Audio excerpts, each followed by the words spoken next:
إن الحمد لله نحمده ونستعينه ونستغفره ونعوذ بالله من شرور أنفسنا ومن سيئات أعمالنا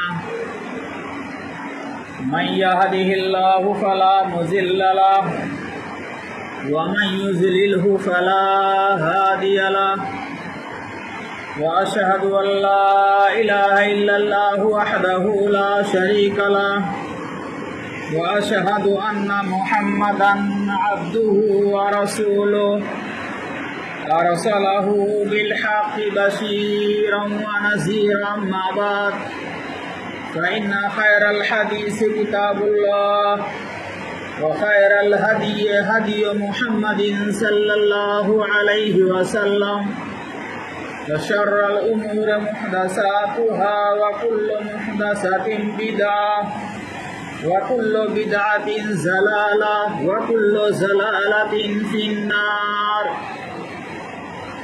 أعوذ بالله السميع العليم من الشيطان الرجيم. بسم الله الرحمن الرحيم. وننزل من القرآن ما هو شفاء ورحمة للمؤمنين ولا يزيد الظالمين إلا خسارا. وقال النبي صلى الله عليه وسلم اقرأوا القرآن فإنه يأتي يوم القيامة شفيعا لأصحابه. رواه مسلم. وقال النبي صلى الله عليه وسلم خيركم من تعلم القرآن وعلمه. رواه البخاري.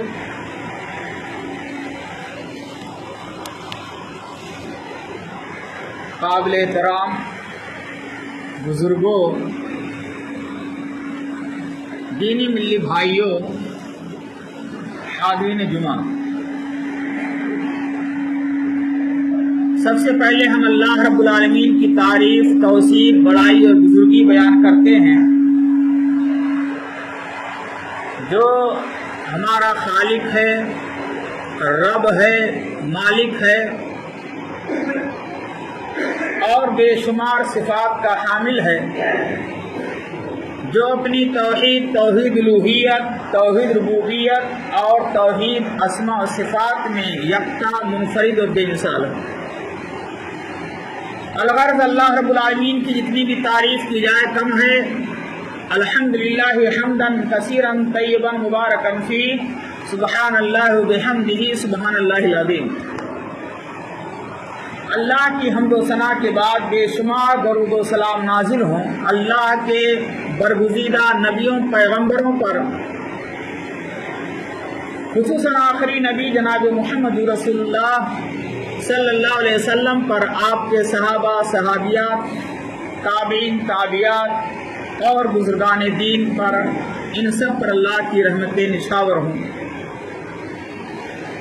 حمد و ثنا، درود و سلام کے بعد میرے بھائیو دوستو، خطبہ مسنونہ کے بعد ہم نے آپ کے سامنے سورہ اسراء کی ایک آیت اور صحیح مسلم کی ایک حدیث اور صحیح بخاری کی ایک حدیث آپ کے سامنے رکھی۔ آج کے خطبہ جمعہ کا جو ہمارا موضوع ہوگا، جو ٹاپک ہوگا، جس پر میں آپ کے سامنے کچھ بولنا چاہتا ہوں، وہ ہے قرآن مجید کے حقوق۔ قرآن مجید کے بندوں پر حقوق کیا ہیں؟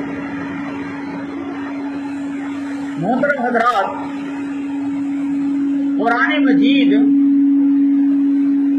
یہ اللہ کا مقدس کلام ہے اور حضرت جبرائیل علیہ السلام کے واسطے ہمارے پیارے نبی صلی اللہ علیہ وسلم پر 23 سالہ مدت میں نازل ہوا ہے، جو تواتر کے ساتھ ہم تک منقول ہے اور جس کی تلاوت عبادت کے طور پر کی جاتی ہے۔ اس کا نام قرآن مجید ہے۔ قرآن مجید یہ اللہ کا کلام ہے اور قرآن مجید یہ سراپا ہدایت کی کتاب ہے۔ قرآن مجید یہ مومنوں کے لیے باعث رحمت ہے۔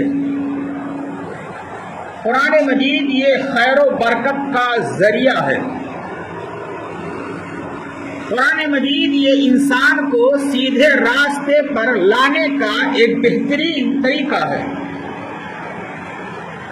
قرآن مجید وہ آسمانی کتاب ہے جس کا پڑھنا اور جس کی تلاوت کرنا باعث رحمت اور برکت ہے، اور جس کی تلاوت کا ترک کر دینا، چھوڑ دینا باعث ذلت اور رسوائی ہے۔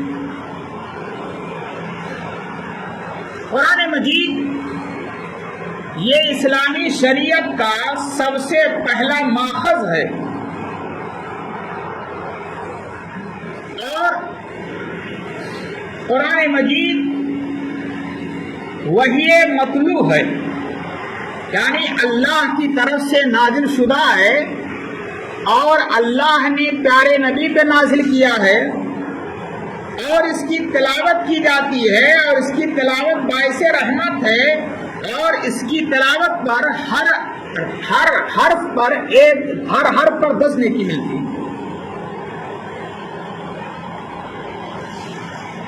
چنانچہ قرآن مجید سے ہمارا گہرا تعلق ہونا چاہیے۔ قرآن مجید ہمارا اوڑھنا بچھونا ہونا چاہیے۔ زندگی کے تمام شعبوں میں، چاہے عقائد کا شعبہ ہو، چاہے معاملات کا شعبہ ہو، چاہے عبادات کا شعبہ ہو، چاہے حقوق کا شعبہ ہو، چاہے اخلاقیات کا شعبہ ہو، ہر شعبے میں ہمیں قرآن کو اپنا حرز جان تصور کرنا چاہیے، اور قرآن کو اپنا مرکز اور محور سمجھنا چاہیے۔ جو مسلمان قرآن کو اہمیت نہیں دیتے ہیں اور قرآن کے ساتھ ان کا تعلق اچھا نہیں ہے، وہ دنیا میں بھی خائب و خاسر ہیں، اور آخرت میں بھی ان کے لیے نقصان ہی نقصان ہے، تباہی و تباہی ہے۔ اللہ رب العالمین نے سورہ اسراء آیت نمبر 82 میں ارشاد فرمایا، وَنُنَزِّلُ مِنَ الْقُرْآنِ مَا هُوَ شِفَاءٌ وَرَحْمَةٌ لِّلْمُؤْمِنِينَ۔